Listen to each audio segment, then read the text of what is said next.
մարդը գիտի ավելին, քան մյուսները, նա հաճախ մնում է մենակ։ Որքան շատ ես հասկանում աշխարհը, այնքան քիչ մարդիկ են հասկանում քեզ։ Դու տեսնում ես այն, ինչ ուրիշների աչքից վրիպում է։ Դու մտածում ես այլ կերպ, խոսում այն մասին, ինչը նրանց համար անընկալելի է։ Նրանք լռում են, բայց չեն հասկանում, հեռանում են, ոչ թե որովհետև դու վատն ես, այլ որովհետև դու ուրիշ ես։ Գիտելիքը բաժանում է քեզ, դնելով նրանցից մեկ քայլ վեր։ Դու խոսում ես համակարգերի, պատճառների, բուն արմատների մասին, նրանք խոսում են բամբասանքի, հետևանքների, այսօրվա փոքրիկ աղմուկների մասին։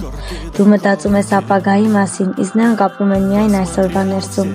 Եվ այդ պահին խոսակցությունները դառնում են դատարկ, կապերը մակերեսային, հարաբերությունները լարված։ Ոչ մեկի մեղքը չէ, պարզապես դուք գտնվում եք տարբեր մակարդակներում։ Սա գիտելիքի գինն է, մենակությունը։